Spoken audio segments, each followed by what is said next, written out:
L'histoire commence par une belle matinée d'automne, avec 5 spéléologues expérimentés réunis devant l'entrée d'une grotte récemment découverte dans une chaîne montagneuse isolée. Leur chef, Eric, guide le groupe avec assurance. Leur objectif est d'explorer et de cartographier ces cavernes inexplorées. L'équipe est composée de Marc, le plus jeune membre, Anne, la médecin du groupe, Julien, un géologue chevronné, et Sophie, une spécialiste des infrastructures souterraines. Alors qu'ils progressent dans les tunnels sinueux, l'enthousiasme règne. Tout semble se dérouler comme prévu lorsqu'ils franchissent un passage étroit surnommé « la Chatière ». Le groupe traverse l'étroiture avec précaution, chacun avançant lentement pour ne pas provoquer un effondrement.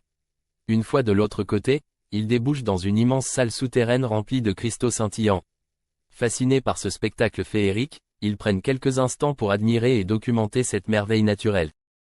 Cependant, la caverne elle-même semble vivante. Un grondement sourd fait écho dans la salle, suivi de vibrations inquiétantes. Le sol tremble sous leurs pieds, les stalactites vibrent, et le groupe décide immédiatement de faire demi-tour. Mais il est déjà trop tard. Le sol se dérobe et l'entrée par laquelle ils sont venus s'effondre sous un déluge de pierres. La terre les enferme sous un linceul de roches et de poussière. L'équipe, choquée, se retrouve coupée du monde extérieur. Ils allument leur lampe frontale, seule source de lumière dans cette obscurité écrasante. Le silence assourdissant est seulement rompu par leur respiration saccadée et le bruit de cailloux tombant sporadiquement du plafond. L'entrée principale est scellée par des tonnes de roches. Eric, rassemblant ses esprits, évalue la situation avec le groupe. L'air devient de plus en plus étouffant, et les radios ne captent plus aucun signal. Après quelques tentatives infructueuses de contacter l'extérieur, ils réalisent que leurs chances de survie sont réduites à leur propre capacité à naviguer dans ce labyrinthe de pierres. Un plan est rapidement esquissé. Ils décident d'explorer un tunnel secondaire non répertorié, qui semble s'étendre plus profondément sous la montagne. Avancer ou mourir asphyxiés, le choix est évident. Le tunnel les conduit à un passage inondé. Le froid de l'eau leur coupe le souffle. Plonger dans l'inconnu est terrifiant, mais chaque seconde d'hésitation consomme un peu plus d'oxygène. Un à un, les membres se jettent dans l'eau glacée, nageant désespérément vers l'autre extrémité. Anne manque de se noyer lorsqu'elle s'accroche dans un recoin submergé. Mais elle est tirée hors de l'eau de justesse par Julien, à moitié inconsciente, à bout de souffle. Émergeant de l'eau, épuisés mais déterminés, ils arrivent au bord d'une gigantesque faille. Le sol est instable, menaçant de céder sous leurs pieds. Eric prend une décision audacieuse, utiliser leur corde pour traverser en rappel. Le premier à tenter la traversée est Marc. Mais le sol cède au moment où il s'élance. Sa corde, mal fixée, se détache et Marc chute dans les profondeurs. Son cri s'éteint dans le silence de la caverne. Le choc est brutal, la perte de leur ami insupportable. Le groupe, en état de choc, est prêt à abandonner. Anne éclate en sanglots, accroupie sur le bord de la faille. Eric serre les poings, sentant la culpabilité le ronger. Mais une décision doit être prise. Marc n'aura pas été sacrifié pour rien. Il jure de sortir de cet enfer, non seulement pour survivre, mais pour que la mémoire de leur ami ne disparaisse pas dans l'obscurité. La progression devient plus ardue. La faible lueur de leur lampe faiblit, plongeant les tunnels dans une semi-obscurité terrifiante. Les ressources diminuent et le groupe est à bout de force. Ils parviennent dans une nouvelle chambre, plus chaude que les précédentes, où une odeur âcre de soufre empoisonne l'air. Le gaz toxique les asphyxie. Anne perd connaissance. Eric la porte sur son dos, traversant à l'aveuglette en retenant son souffle.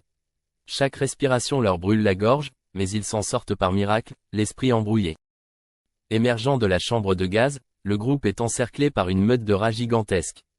Affamés, ces monstres des profondeurs n'ont plus rien des rongeurs communs. Le combat est féroce, chaque coup de piolet repoussant une attaque.